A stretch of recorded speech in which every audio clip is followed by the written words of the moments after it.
What is going on, rival fans? Today we got some brand new skins coming out on June 6th. For the first skin we have is the Wolverine Weapon X skin.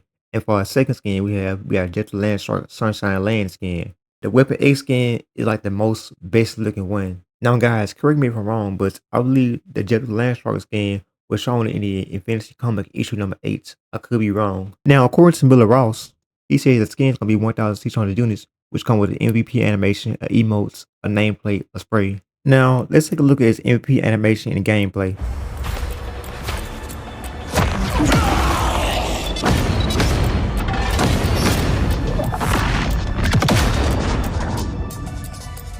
Look who just showed up.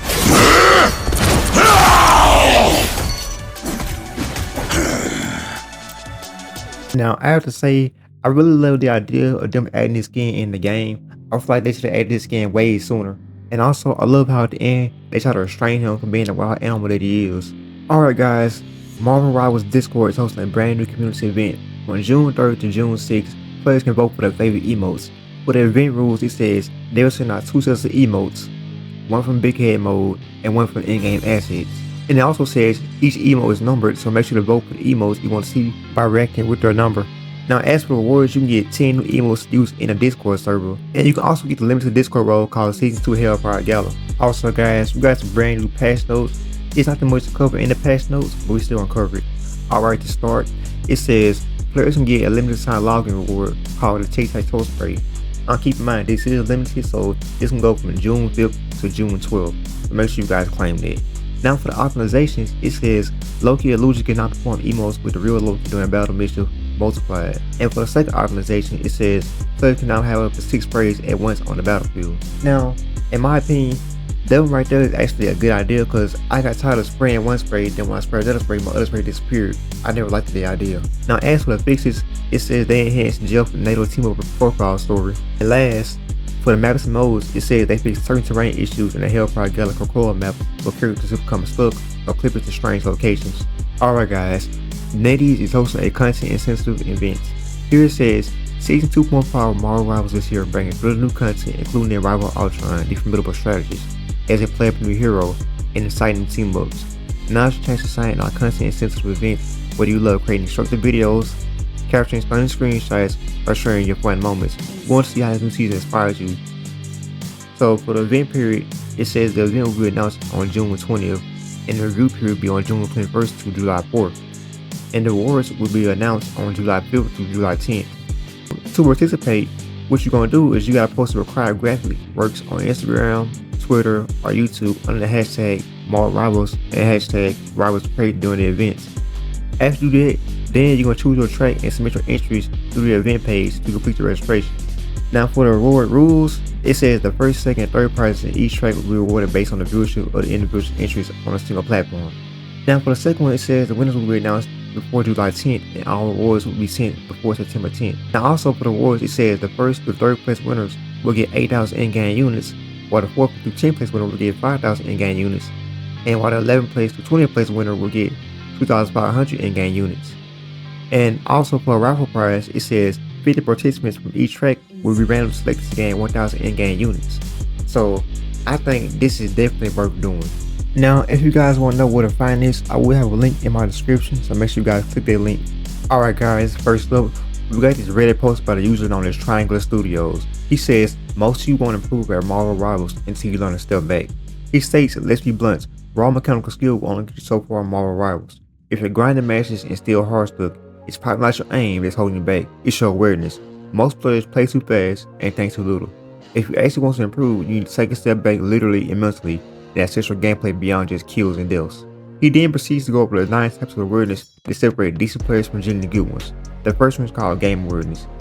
He says, do you understand the core mechanics of the game? Can you tell when the character isn't working and when to swap? Do you know what a viable team comp look like and when yours clearly isn't one? If you're stubbornly sticking to a losing pick or don't understand the strengths of your squad, you're not adapting, you're just dragging your team down. Now, as for the game awareness, the reason why it matters is because it's a foundation.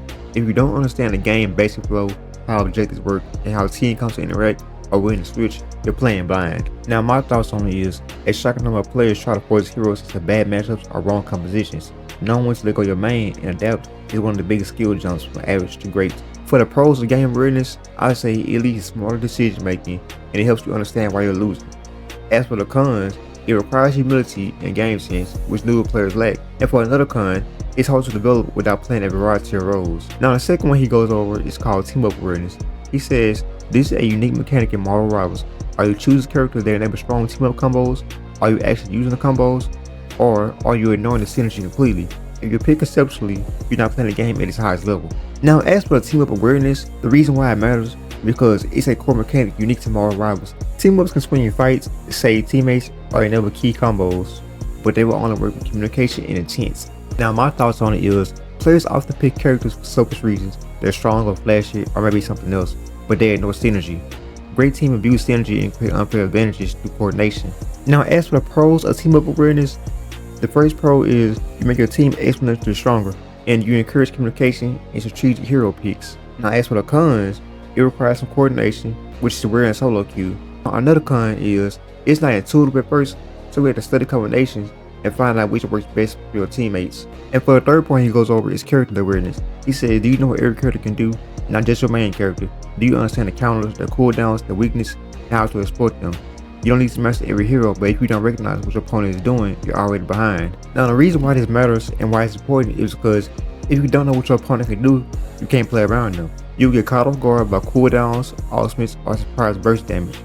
My thoughts on it is, just like the guy said in the post, you don't need to master every character, which I do agree with, but you must understand how they play, especially their win condition. Now, this also helps with counterpicking and exploiting a character weakness. As for the pros, I say it helps you make smarter micro decisions, and it also makes you less likely to see outplayed by surprise. Now as for the cons, it takes time to learn, especially as the cast grows, and many players resist leaving their comfort zone, which is also another con. Now as for the fourth type of awareness he goes over is map awareness. He said, do you know what every health pack is? Do you understand high ground, flank routes? And do you understand choke points and sight lines? If not, you're not using the map, you're just walking on it. Now as for the health packs, I feel like you don't gotta know what every health pack is, and let's be honest, I don't think everybody can remember what all the health packs say on every map.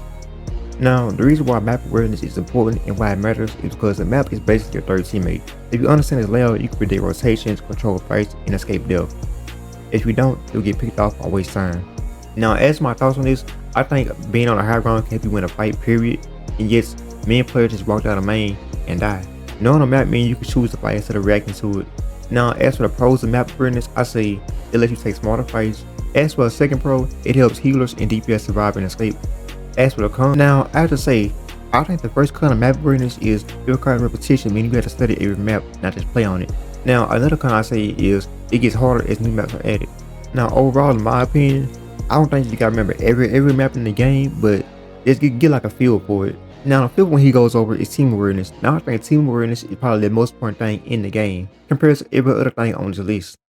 He says, are you pushing ahead solo? Or shaking your team position first? Are you sticking your engagements or also in a 1v5 and blaming your supports? Now the reason why team awareness matters and why it's important in a game like this is because this game is a team hero shooter. Solo hero plays only work if your team is enabling you. If you're not sticking with your team movements, you're just throwing the game. Now, as my thoughts on this, I think nothing's more frustrating than a teammate who always goes in too early, too late, or on their own.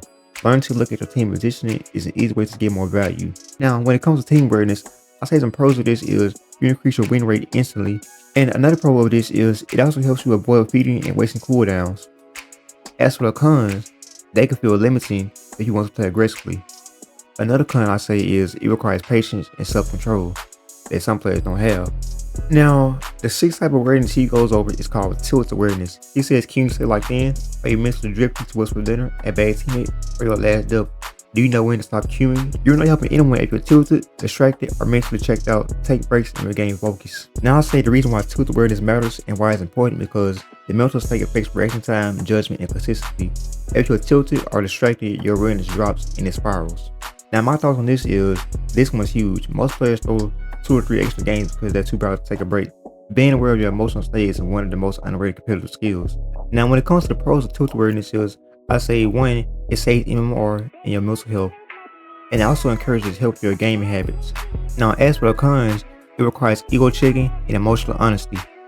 Another con I can say is, it can feel like you're wasting time when you want to grind. Now, the 7th type of awareness he goes over is practice awareness. He says, do you go into the practice range and actually try to improve, do track your scores, train your flicks. If you're not practicing with intent, you're not practicing, you're just wasting time. Now I'll say the reason why practice awareness matters and why it's important because mindless play doesn't equal improvement. Intentional practice like aim tracking, cooldown combos, reaction drills is what separates casuals from climbers. Now, as for my thoughts on this, if you're not practicing with a purpose, you're just reinforcing bad habits. Even 10 minutes of focused practice beats 10 hours of mindless pub stunting. Now, for the pros of practice awareness, I say it directly improves your mechanics and consistency, and it also builds confidence in fights. As for the cons, it's boring to some players. As for a second con of this, it does give you the dopamine hits of a real match. Now, the eighth type of reason he goes over is reason awareness. He says, why are you playing ranked? Why do you want to win? Is it ego, validation, or do you actually care about improving? Knowing that why helps you focus on long-term growth, not just short-term dopamine hits. Now, the reason why this matters is because your intent shapes your experience. If you're chasing validation instead of improvements, you're most likely to rage, tilt, or burn out. Now, my thoughts on reason awareness is, I think these are like the most philosophical points, but also the most important. If you don't know your why, you'll crumble under pressure or obsess over results instead of progress. Now, when it comes to the pros of reason awareness, is one, you build a strong mindset. Two, it helps you manage expectations and avoid burnout. Now, when it comes to the cons, one con I could say is it forces uncontrollable introspection. Now, another con is most players never think about this. Now, for the last one he goes over is flexibility awareness. He says, mainly one hero is a liability. What happens when they're banned or picked? Good players know at least 3 characters per role. If you want to climb, you need to flex. If you're one trigger in a draft-based game, you're not serious about winning. Now, the reason why flexibility awareness matters and why it's important is because draft-based games punish one tricks. If your main gets banned or picked, they're basically useless. Flexible players are always valuable. Now, when it comes to my thoughts and opinion on this, I think one trigger might get you fast progress early, but it also limits your long-term growth. You become predictable and exploitable. Even just 2-3 backups can make a huge difference. Now, as for the pros of this type of awareness, I think this makes you more adaptable in draft, and it also boosts your game IQ across roles. Now, as for the cons, it can lead to slower mastery of one hero, and also it will be hard to maintain mechanical skill across a wide pool. Now, I think this is a fantastic take by the Reddit user. It's assertive, insightful, and geared toward competitive improvement. It's not ego-stroking. He is clearly speaking from experience, and it reads something like a high-level player or coach would tell their team after watching through a game due to tunnel vision. Most discussions center around mechanical skill, KD ratios, or tier lists, but awareness in all forms he broke down is a real difference maker in a team-based game like Marvel Rivals.